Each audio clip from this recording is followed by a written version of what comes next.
The regular season is heating up, new stars are emerging, and that means more opportunities to win up to 25 times your cash on Prize Picks, the most exciting way to play daily fantasy sports. Just select 2 or more players, pick more or less on their projection on a wide variety of stats, and place your entry. It's that easy. Let it fly to turn $10 into $250 with just a few taps. Easy gameplay, quick withdrawals, and injury insurance on your picks are what make Prize Picks the #1 daily fantasy sports app. Watch your favorite players and get paid doing it this basketball season. See your entries make progress during the game or make new entries for the second half in the fourth quarter. 3-pointers, assists, rebounds, and everything in between are yours for the taking. Join the Prize Picks community of more than 7 million players who have already signed up. Right now, Prize Picks will match your first deposit of up to $100. Just download the Prize Picks app and use code GET100. That's code GET100 on Prize Picks for a first deposit match of up to $100. Prize Picks. Pick more, pick less. It's that easy.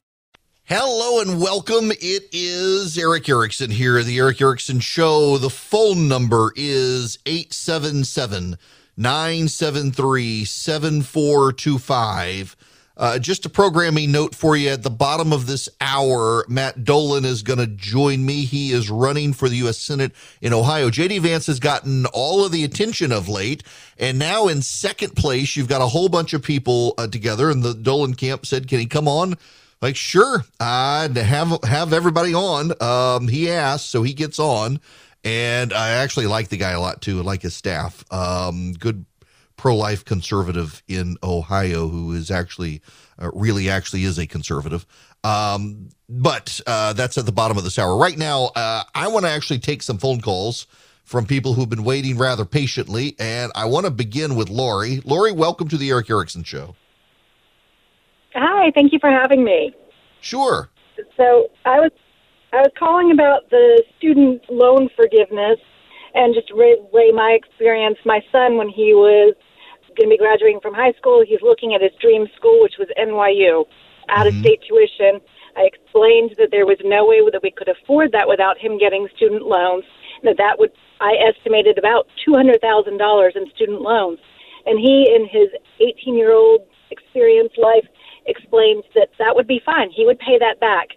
And I said to him that at 18, he does not have the experience or concept, understanding of what a debt of $200,000 would look like to him for the rest of his life, and that as a parent, it would be irresponsible of me to allow him to take on that type of debt and not guide him through this correctly. And it infuriates me to think that my child missed out on going to his dream school and that I would be footing the bill for other students whose parents did not guide them responsibly. So I appreciate you taking our calls and listening. Lori, I got to tell you, this is one of, and let's use NYU and its costs. Because of the reputations of these schools and the easy availability of student loans that your son would never pay a penny of while he was in school and have no appreciation of, and they would hit him 6 months after he got out of school. I'm really shocked that the approach in Washington is to bail out people's debt as opposed to doing something to force these schools to reduce their tuition. I don't think the situation is sustainable. I don't see how it can be. It's just not possible.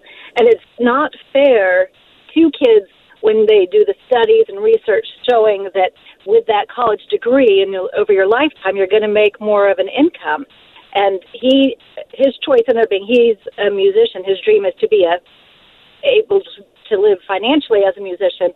But in the meantime, he went to a technical school and got his associate's degree through the electrical program. And that is something that can carry him on, but that he would be punished financially for not choosing to go to college. I don't know how we get that. I say stigma. It's almost as though there's a whole society that we have to change, and that college is the path forward and the only path forward and the only thing that we put value on, financial dollars towards, as far as boosting salaries and such. And particularly now that we've got a vicious circle. It is, and we've got now such a shortage in this country of plumbers, electricians, and others who would be considered manual or blue collar work, and yet they can get paid very well. They're definitely needed, and we don't have enough of them. So yeah, look, I appreciate very much your phone call, and a wise choice on your part. It really was. This is a problem, honestly, that we got to deal with. And those of you I want to get back to other phone calls here in just a second, but let me make this point. If the Democrats bail out student loans, they are taking away any opportunity to correct the cost of college. And college costs are exceeding the rate of inflation in this country. We have inflation at a 40-year high, and college tuition increases are still outpacing that. Colleges are pricing themselves out of the market, and I actually think the solution is for the federal government to get out of the student loan industry. Colleges can keep increasing their tuition rates because the federal government keeps giving student loans. And while you're in college, if you've never had a student loan, you don't pay a penny on your student loan while you're in college. You don't pay a penny. I know I've had them. I'm still paying on mine. I didn't pay a penny of them when I was in college. And for 6 months after you get out of college, you don't. But 6 months later, the bills start coming due. And here's the thing that other people don't realize, and what kids in college don't appreciate or really fathom or understand, is that every day you are in college while you are getting student loans and you're not paying for them, the interest is accumulating. So when you get out of college, 6 months later, you get your student loan bill. It's got all that accumulated interest. You take out your $10,000 loan and suddenly you're like, why is it $15,000? Well, because for 4 years, there was interest compounding. It is a real problem. And I really genuinely do think that the government of the United States has played a role in this by making loans so freely available with very little string attached. If they bail people out, it's actually going to make the entire situation worse for everybody and drive up costs and inflation and all of that. This is it's a bad public policy idea for the government to forgive people student loan debts, particularly when so many people have either paid off their debts and they're not going to get anything, or made other choices to avoid the student loan debt to begin with, and they're going to be stuck paying off people's bills. It's such a problem, and colleges are responsible for this. And I talk, by the way, to college presidents. I know a number of college presidents, and it's a concern that they have in many cases, and they feel like they've got to continue to pay a lot of money for a lot of salaries and a lot of facilities to attract kids, and they know they're playing with a time bomb here, and they haven't found a solution to it. And they're going to have to come up with a way. You know, what's his name? Mitch Daniels, the former governor of Indiana, the former head of OMB for George Bush, is now the very popular, highly successful president of Purdue University, who has made it his mission to keep his costs down. And keeping his costs down has been a number one priority for him. In Texas, Rick Perry, when he was governor, got ridiculed by the higher education establishment for forcing Texas schools to offer a $10,000 college degree. You should be able to get a college degree in this country from a public school for $10,000 and have it valued as a bachelor's degree. But there's a level of arrogance in higher education, and that arrogance is gonna ultimately be the undoing of higher education in this country. Now, back to the phones we go. Daniel, you're going to be up next. Welcome. How are you? Doing well, Eric. How about yourself? Good. Continued prayers for your wife and your family, and thank you for all you do for the conservative movement and Christianity. Thank you. Want to get to the point real quick. I just got a question about the $33 billion that the administration is talking about sending over to Ukraine. And I'm not opposed to helping them out. I'm actually a disabled combat veteran. But I'm just wondering, how much has the NATO countries contributed, and why are we at $33 billion now and not at the start? And, just curious as to where all that money is going to go. And if there's somewhere we can... We're actually sending Ukraine more money than the EU combined. Poland and the UK are the second biggest contributors, and they're actually proportionally contributing to their budgets what we're contributing, which is commendable of them because we have more money than these other countries, admittedly. But yeah, the European Union isn't. In fact, Germany is the biggest impediment to sending more arms there. Now, we are sending different levels and caliber of weapons than we had been. What we're doing now, we had originally been sending defensive weapons, so anti-tank weapons, anti-aircraft weapons, things like that. We're now considering sending helicopters, tanks, aircraft, and offensive weapons. To put this in perspective, though, of what we're doing with Ukraine, and I want to explain why on a larger level, because I don't think this gets appreciated by a lot of people. The nature of the battle in Ukraine has changed.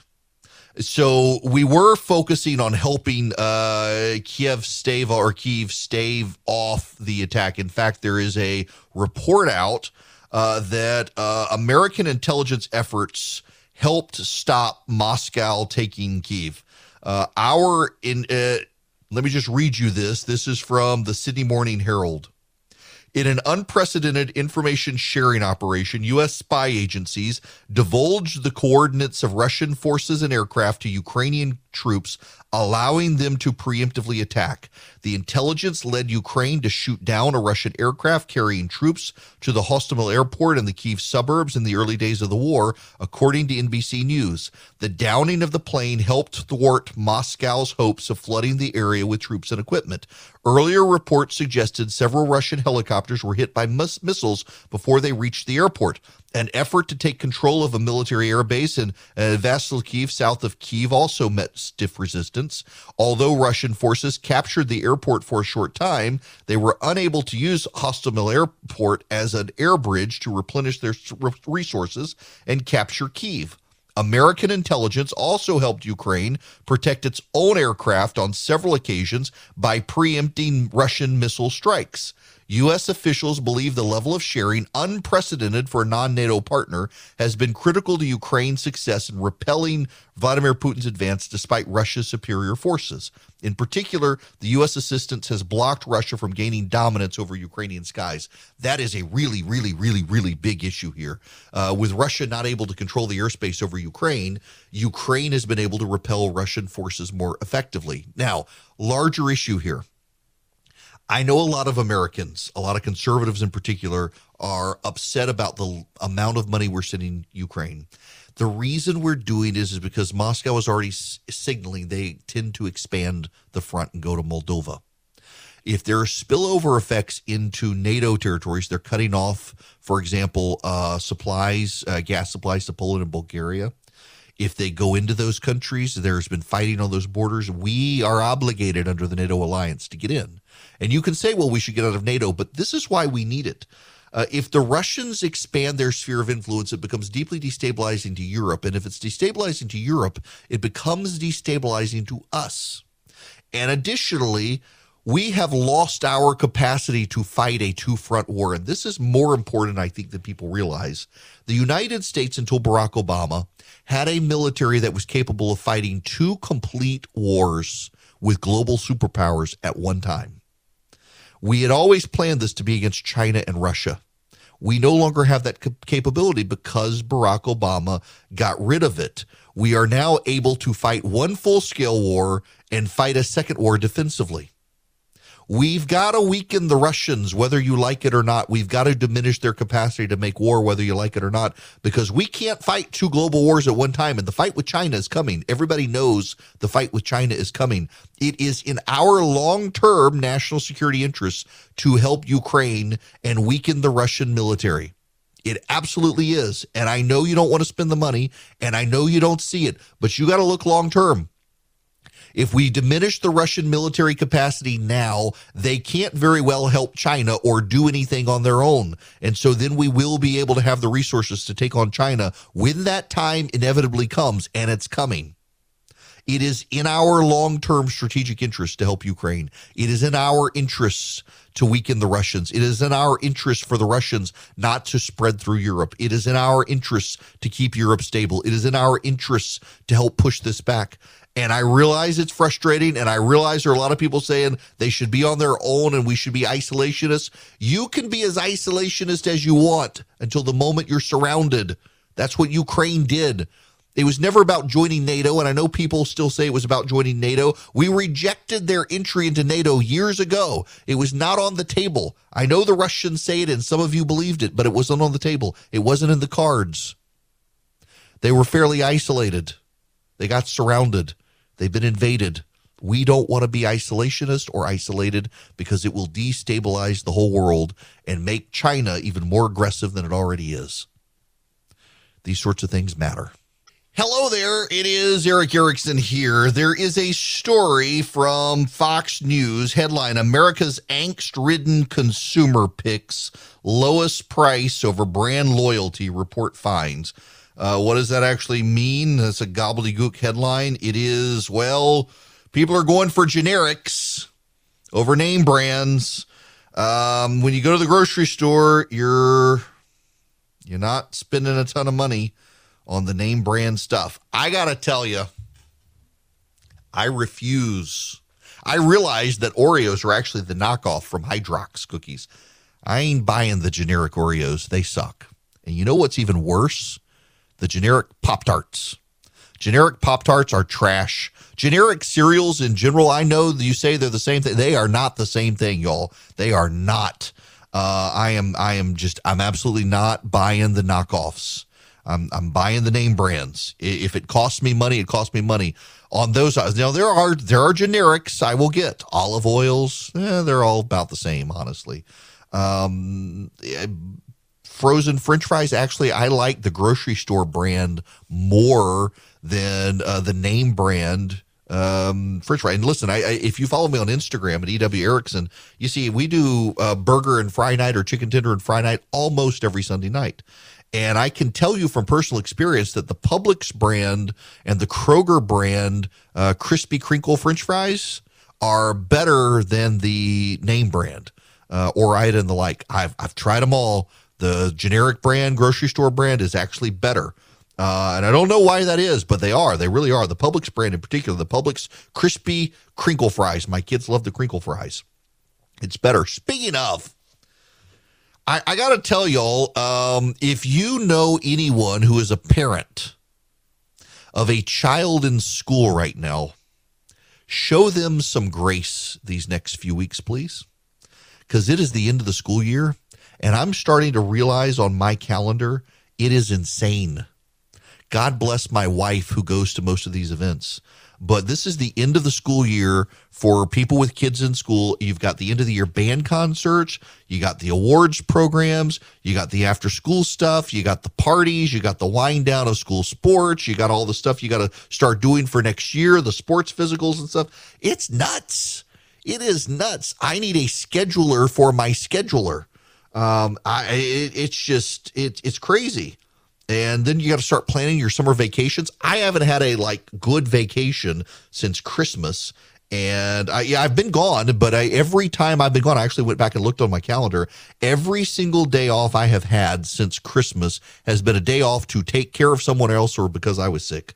It wasn't just a day off to just go blow off steam. And I'm at the point where I can tell I got to go fishing or golfing or shoot guns in Vegas or something. I need a weekend where I'm not having to shuttle kids anywhere or having to do anything for anyone else or having to go through what do you want for supper? Food? What sort of food? The type that you eat? Well, what sort of type of food do you want to eat? The type of food that I want to eat that makes my mouth happy? What do you want for supper? I don't know. What do you want for supper? This is what we go through almost every night in our house. Weekends in particular. I need a break. We're going to go on vacation Memorial Day. So that end of that week is my birthday, June 3rd. We're going to go to the beach. I'm not sure I can make it. You may have a live crack up on air between now and then.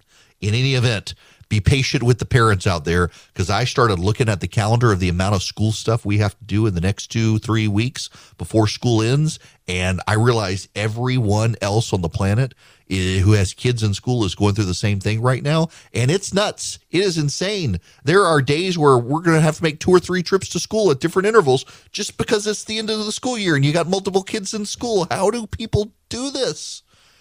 And then in 2 years, one of ours will be in college. How did I get so old? How did she get so old? I don't know.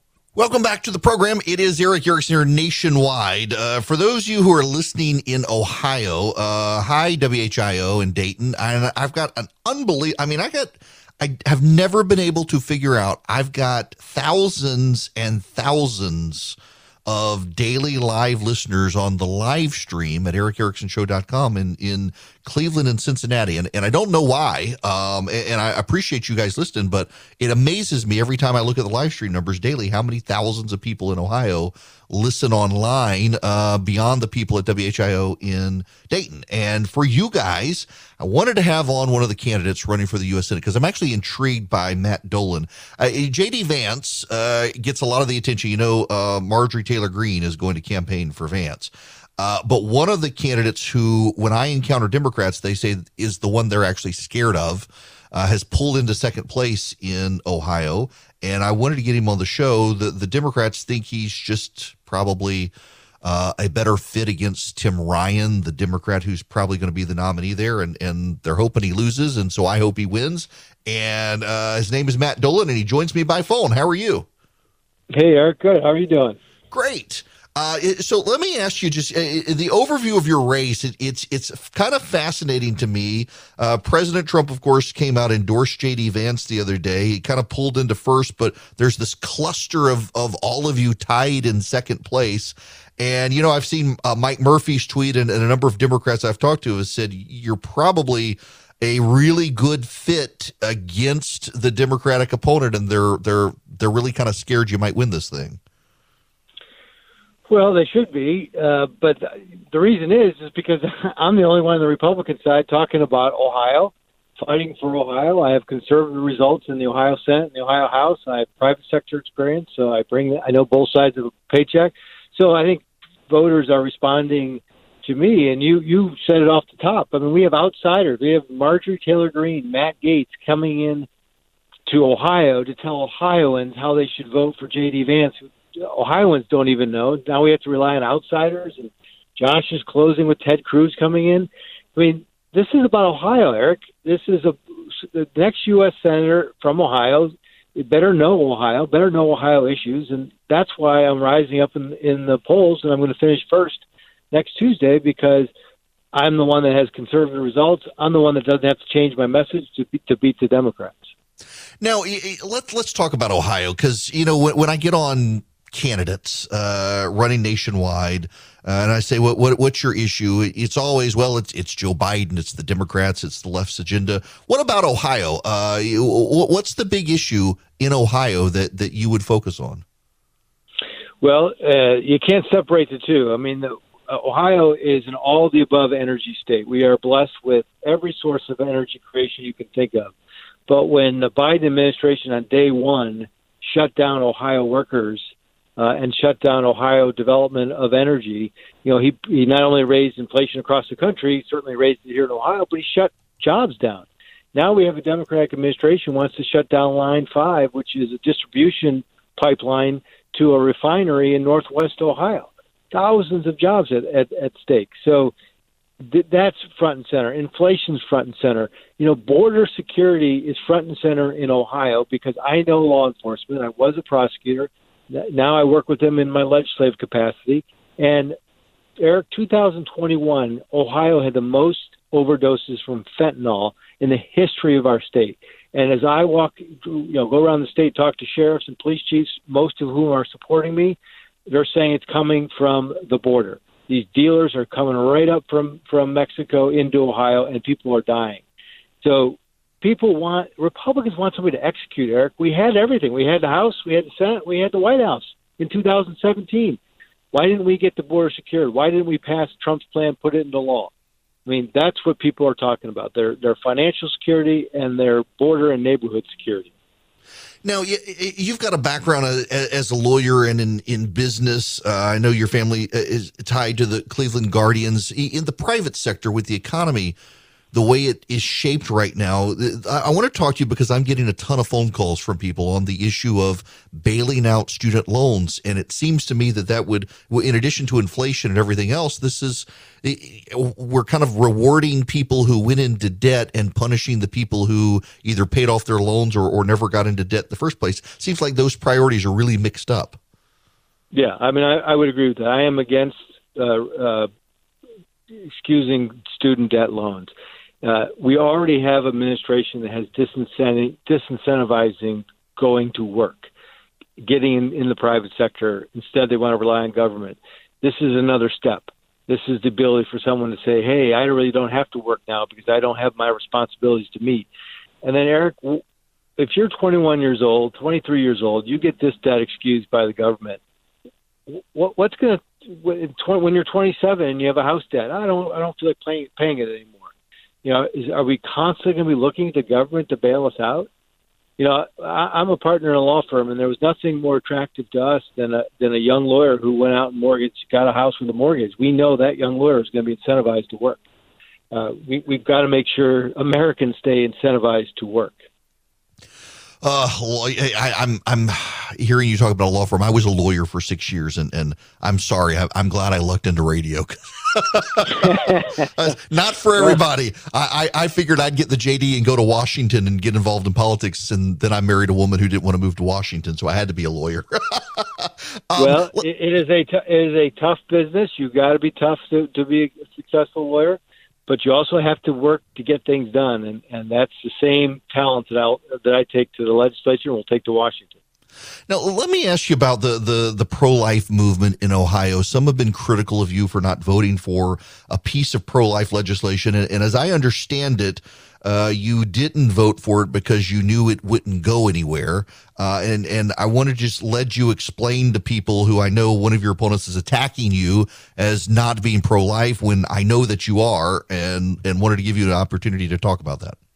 Well, I appreciate that. Yeah, so I'm the only one that can point to real pro-life results. Some of them weren't even in Ohio where I'm working on the pro-life movement. So if you want someone who's pro-life, look at his record. I have voted for and worked on 13 pro-life bills, all of which became law, all of which survived liberal attacks by the court, and have done what we wanted to do. And that's, Eric, over the course of my time in the legislature, abortion in Ohio has gone down 40%.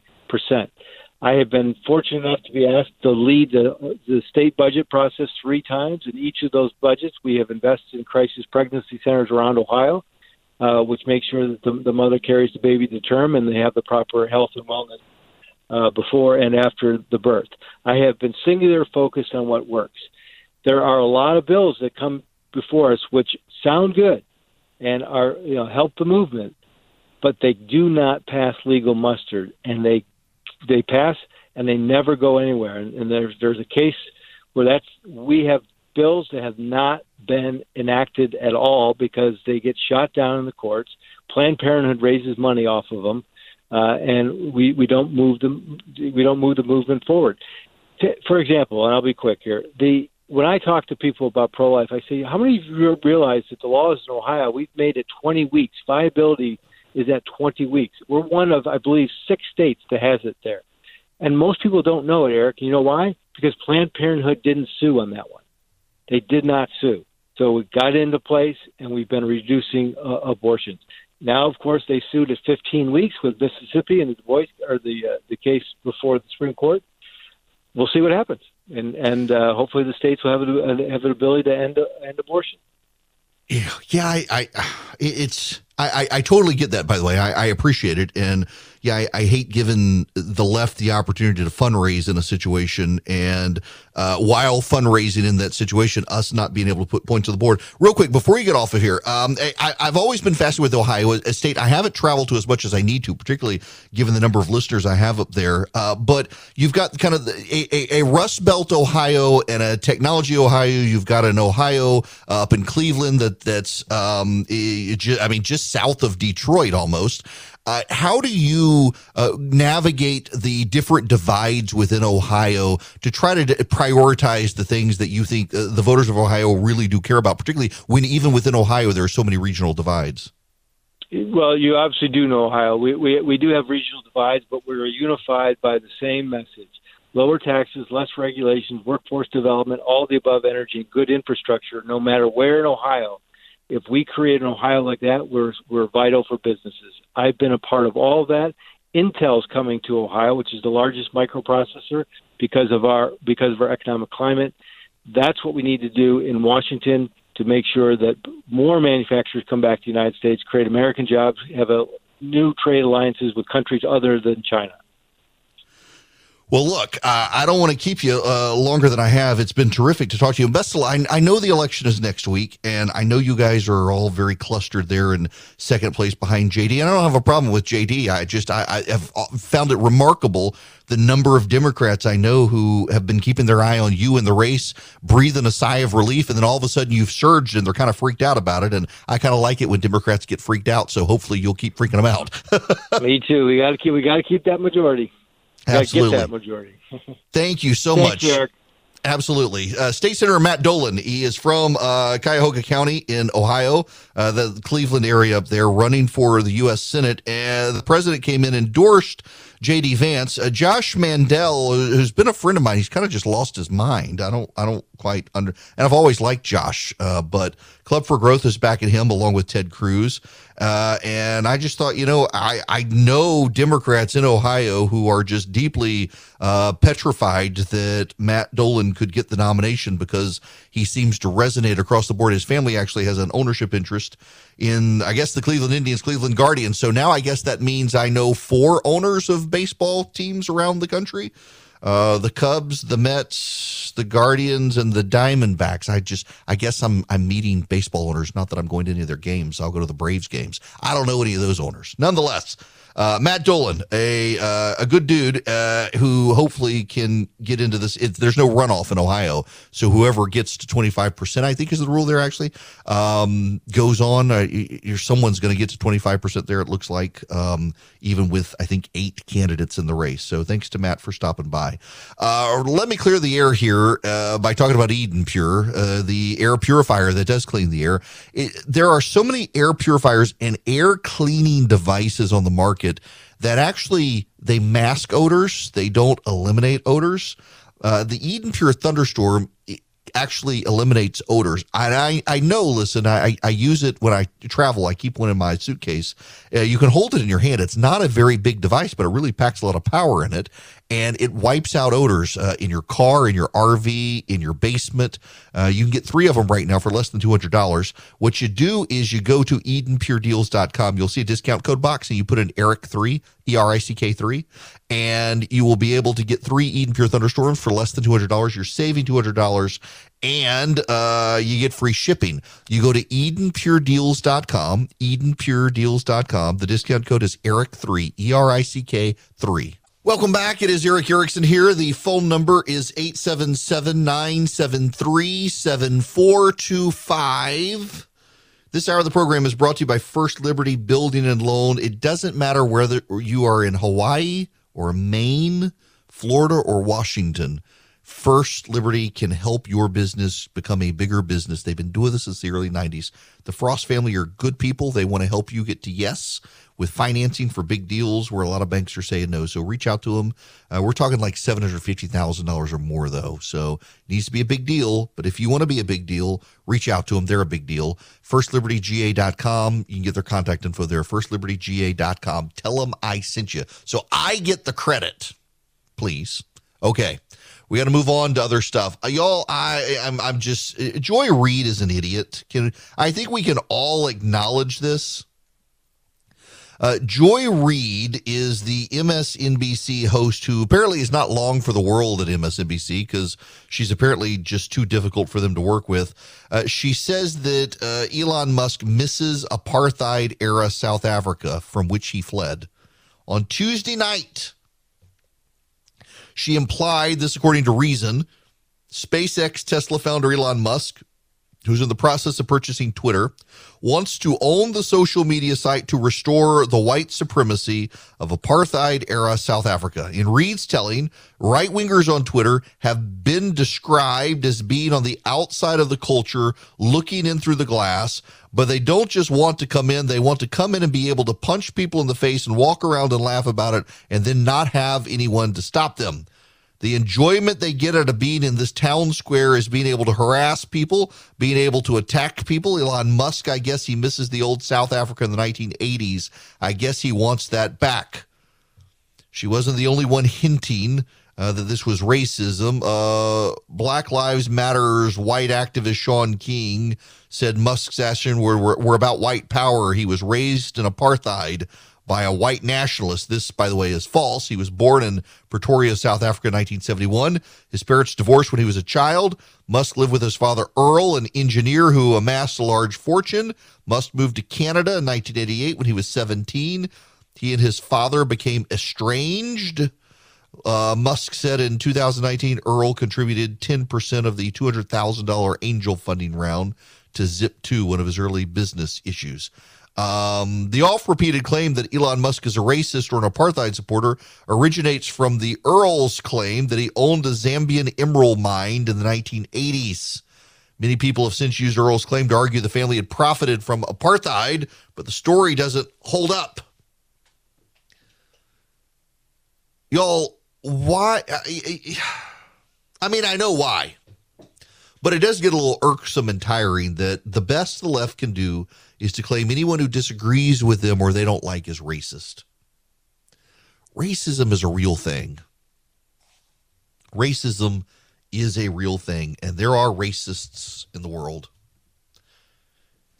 I know racism is real. I have seen it with my own eyes. I have been in Washington, D.C., standing near a black man trying to catch a cab, and the cab drivers would stop for me and not for him. I would offer him my cab because he was there first, and the cab drivers would drive away. I've been in Charleston, South Carolina, with a coworker from CNN who is black, and seen tourists at the hotel while we were standing outside in our suits headed to a TV hit, hand him their luggage and car keys because they presumed he was the bellman. I've seen racism. I have white friends who have adopted black children, and they tell me of their experiences.